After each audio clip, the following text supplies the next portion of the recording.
Hi, this is Elliot Fishman, and welcome to the November 2025 CTisus quiz. I have 10 excellent cases for you, so let's get started. The best diagnosis in this patient with right lower quadrant pain and fever is, well, when you look carefully, you see the cecum, and there's a tubular structure near the cecum which tracks downward. There's stranding, it has a thickened wall, and it has local inflammation. Salmonella infection, common in the right lower quadrant, but is usually small bowel. I don't see abnormal small bowel. This is not the look of Crohn's disease or TB. TB shows stricturing with focal dilatation. You're talking about an umbrella sign. This is the appearance of acute pancreatitis. Yes, the appendix is small, but the wall is thickened and there's inflammation present. Acute appendicitis. In this patient with a palpable right abdominal wall mass, the best diagnosis is, well, you can see a mass in the left rectus muscle, and when you go from arterial to venous phase imaging, you can see a site of active bleed within the muscle. There's ascites in the abdomen. This is not the look of lymphoma. Lymphoma can have a mass within the muscle, but it's not going to show bleeding like this. Desmoid tumors usually are more vascular, but again, the hemorrhage pushes you away from a desmoid. And metastatic renal cell would be vascular if it went to muscle. This is a rectus sheath hematoma with active bleeding present. This can be due to trauma, anticoagulant therapy, a biopsy. There are a number of different possibilities. The most likely diagnosis in this case is, well, the key finding is this mass in the right lower lung. There's a second lesion a bit higher, but the mass in the right lower lung enhances, and when you look at it in the coronal view, it communicates with the pulmonary artery. This is not a lung cancer. It's not a lymphoma. Again, neither would be vascular, and sarcoid, the same story. A nodule from sarcoid without adenopathy would be atypical. It doesn't have the look of sarcoid. This was a pulmonary artery aneurysm. It's well defined. You can go through the reasons for pulmonary artery aneurysms: IV drug abuse, infectious etiologies, trauma, biopsies, Paget's disease, and oh yes, by the way, this was a case of Paget's disease, an unusual disease and an unusual finding, but one of the classic differential diagnoses. The mass in the right lower lung in this patient post-trauma is, well, you see the trauma, right? You see the liver laceration nicely shown, and there's also hemorrhage by the right adrenal gland. The process in the right lower lung is not an infarct, and it's not a tumor or a laceration. It's a pulmonary contusion. So it's not uncommon to see lung findings: pneumothorax, hemothorax, contusion. Laceration requires more trauma to the lung. But once you see something going on in the liver and adrenal, you better look at the other solid organs, and you better look also at the lung.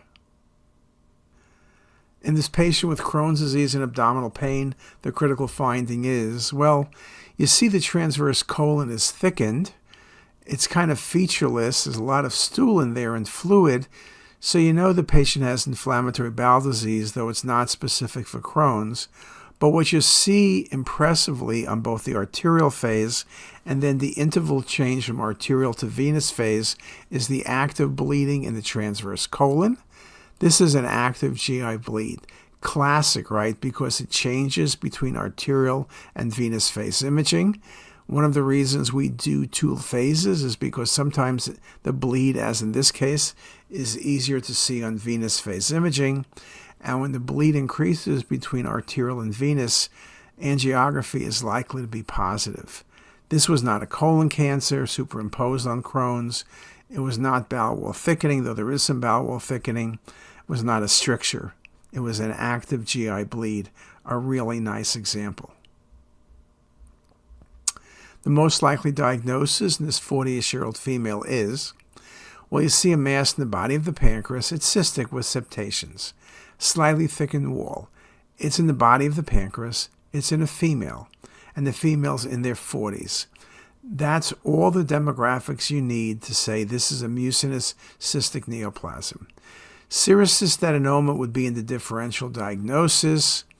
IPMN could be, but I don't see any ductal communication. And SPEN is typically cystic and solid. Based on everything, this is an MCN. Remember, serous cystadenomas typically occur in patients who are closer to 70 years old, not patients in their 40s. But the age doesn't always help. But remember, the serous cystadenoma is supposed to be the grandmother tumor, and the mucinous cystic neoplasm, the mother tumor. Okay? In this patient with mediastinal widening on chest x-ray, the best diagnosis is, you can see in the right paratracheal region there's a mass effect, but it's all fat. This is not lymphoma because this is fat. You could think about bronchogenic cysts and duplication cysts, but those are typically water density, though bronchogenic cysts can even be soft tissue density. But this is fat, and this was a mediastinal lipoma. You can say it's diffuse infiltration by increased fat, or it's a mass, but this was a lipoma in the mediastinum, a benign leave-alone lesion. In this patient with mediastinal widening on chest x-ray, the best diagnosis is, well, we see large nodes in the left supraclavicular region compressing and narrowing the jugular vein. We track this down, and there are nodes in the anterior mediastinum and near the left hilum, probably also in the middle mediastinum.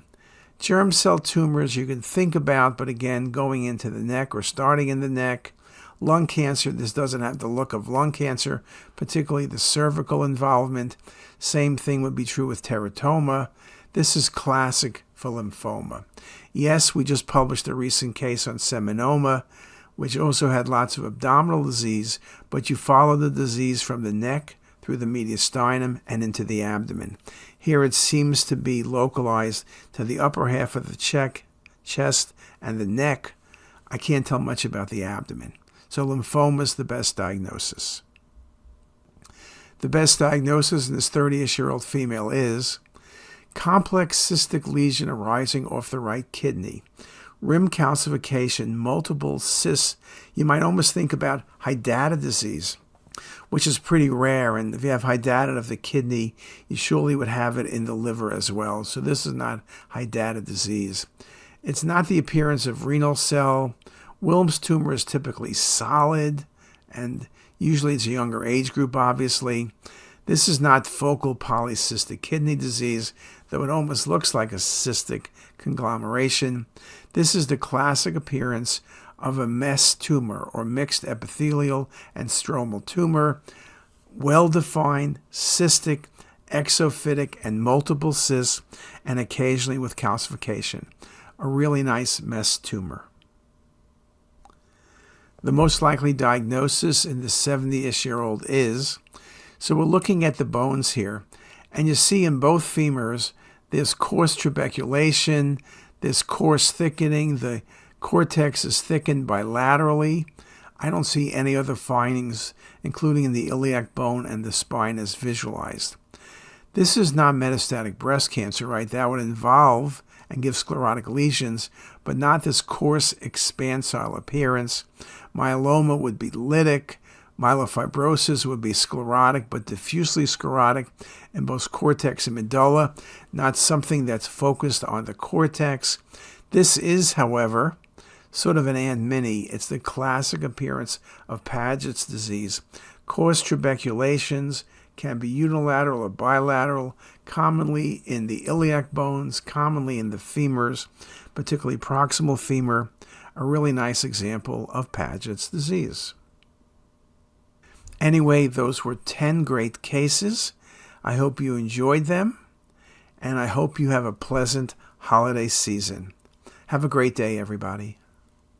If you like this video, make sure to subscribe to the CTisus YouTube channel. You can also visit us at ctisus.com for even more videos, plus quizzes, pearls, protocols, and oh so much more. We're also in the App Store and have well over a dozen apps for iPhone and iPad, all completely free. Thanks for watching.